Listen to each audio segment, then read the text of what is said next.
Boa noite a... Está funcionando? Boa noite a todos. Não ia falar dessa questão da insalubridade, mas já que vocês estão aqui, eu acho importante. Primeiramente, a questão da insalubridade foi uma conquista da Heloísa, que ela lutou para que isso acontecesse e lutou também para aumentar o salário dos professores. Hoje, os professores de Muzambinho recebem mais do que a maioria dos professores da região. E tinham ficado para trás os auxiliares de secretaria. E aí eu pleiteei junto com o Paulinho, e os auxiliares de secretaria eram os que menos ganhavam na escola. E aí foi feito um ajuste, o salário deles aumentou em lei aprovada aqui esse ano. E até na justificativa desse projeto, a gente falou, não, todo mundo teve aumento de salário, inclusive as serventes, com a insalubridade, e não seria justo deixar os secretários para trás. A questão da insalubridade, eu conversei com o Paulinho e eu percebi que ele tem a intenção de resolver o problema. Tá? Inicialmente ia cortar, ia manter. A primeira conversa que eu tive com ele, ele falou assim, não, se for um problema, vai revezando.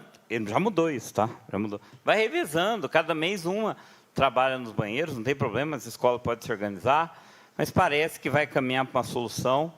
E como, acho que foi a Janaína que comentou, teve realmente denúncias, inclusive comentando que tem operárias que estão em questões administrativas recebendo insalubridade. Na hora que eu vi essa denúncia, eu falei, tá certo, tem que cortar a insalubridade mesmo dessas serventes. Vocês concordam, né? Se alguma de vocês forem trabalhar na secretaria ou na biblioteca por um laudo médico, alguma coisa, a insalubridade deixa de ser devida. Vocês podem, por exemplo, vocês podem ir trabalhar, por exemplo, com licitação, a legislação municipal permite. Vocês podem ir trabalhar lá na Secretaria de Educação numa função administrativa, permite. E, nesse caso, eu acho correto a retirada da insalubridade, porque não vão estar trabalhando com essas questões. Assim, o Paulinho se comprometeu a resolver a questão e sexta-feira já saí de lá com uma resposta positiva, tem a mensagem que o Eto me mandou às 11 horas da manhã, dizendo que estava resolvido, ia pagar esse mês. Eu acho que a gente vai chegar numa solução, eu espero, tá, pessoal? Não posso prometer, mas isso tem certeza, né? A gente conversou, né, Lúcia? A Lúcia esteve lá com o Paulinho, na hora que eu cheguei, a Lúcia estava saindo, também tratou das questões, porque eu acho que a questão salarial é muito importante na vida das pessoas. E quem ganha pouco, sabe, nessa questão dos aposentados, aconteceu uma situação que deixou até eu, assim, bastante sensibilizado. Um senhor que tem vínculos de proximidade familiar comigo, falou o seguinte, ele tem mais de 80 anos. A vida inteira dele foi independente. Nunca precisou pedir emprestado para a família dele para pagar as dívidas dele. Aí, de repente, sem aviso, ele deixa de receber o vale alimentação, ele não consegue honrar as dívidas dele.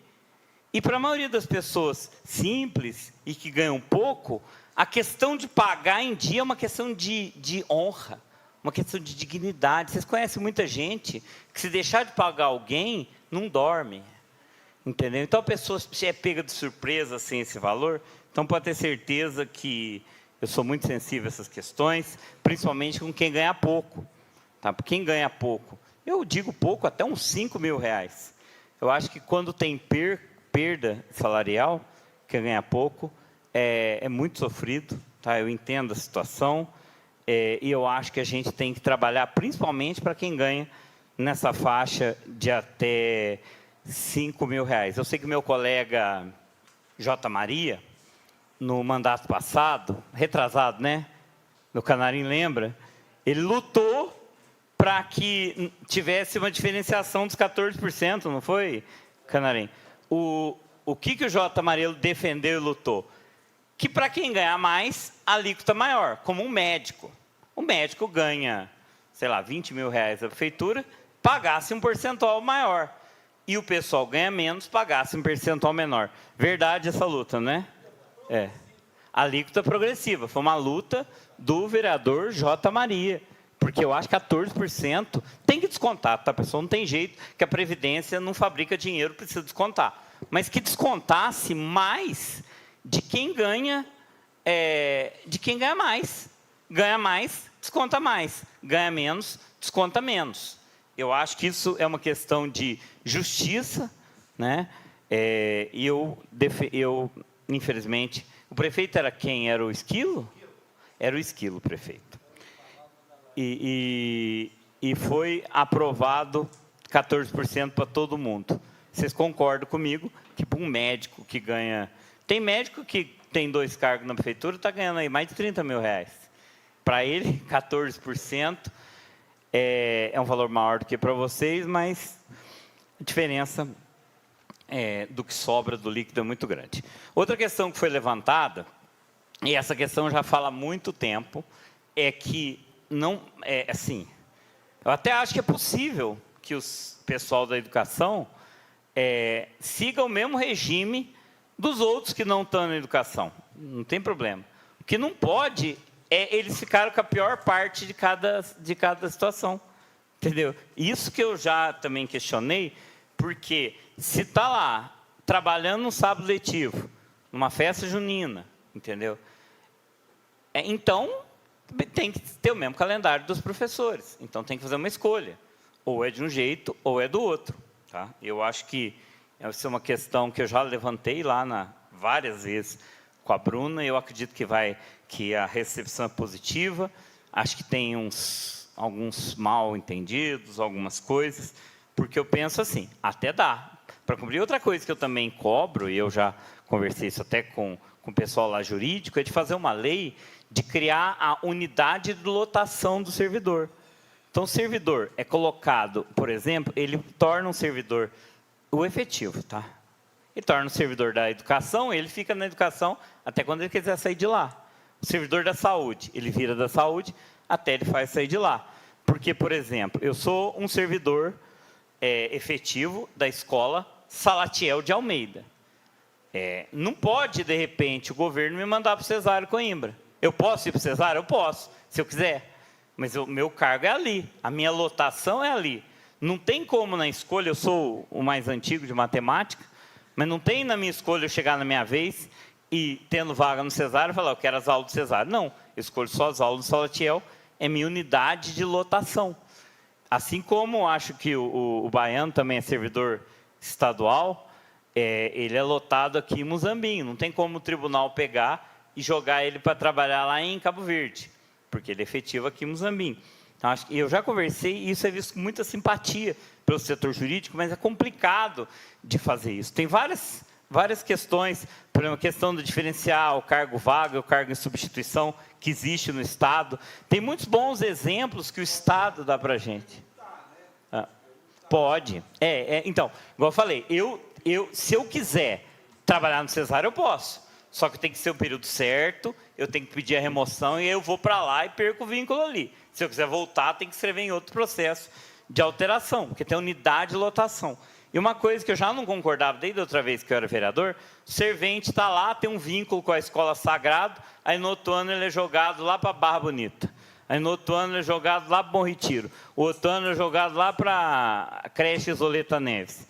Eu acho que às vezes vai até para o posto de saúde, uma coisa que não tem nada a ver.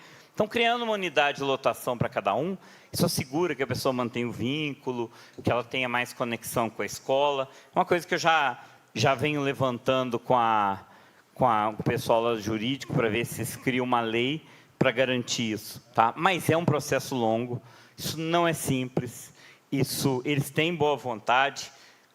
O que falha, e nisso eu acho que a Jaqueline tem um pouco de razão, é na comunicação. Mas, assim, pelo que eu vejo, tá tentando acertar. Tá? Comete. Você viu, o próprio Eto falou, eu acho que com grande nobreza, a questão dos limpezos, teve um erro, assumiu o erro. Assumiu. Eu acho que tem erro sim, e assume. Eu acho assim, não tentou dar desculpa. Você viu isso, né, Jaqueline? O negócio dos produtos de limpeza. Ele falou, não, foi falta de organização nossa mesmo. Assumiu o erro, acho que é uma questão de nobreza. E tem outros erros que eu vejo sendo assumidos. Muito obrigado, senhor presidente. Otávio, dá a palavra. Eu sou solidário a todas as servidoras do município. De fato, elas já ganham pouco, né? E elas trabalham muito.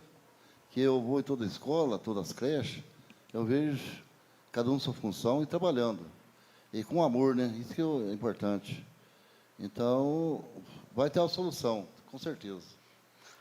Eu sei que o meu tempo está estourado, presidente, só para responder, eu quero dizer que várias de vocês são minhas colegas. A gente trabalha junto. E vocês são responsáveis pelo cafezinho que eu vou lá tomar. Eu gosto de estar entre vocês. Tem escola que eu estou mais próximo, outros mais, mas assim, é muito legal como a gente é bem recebido. E vocês, as que eu trabalho junto, as que estão nas 6 escolas de ensino fundamental, são minhas colegas. A gente trabalha junto, eu tenho o maior prazer de trabalhar com vocês, e quando vocês me ver lá, pode me chamar que eu vou tentar resolver os problemas que tiver. Muito obrigado.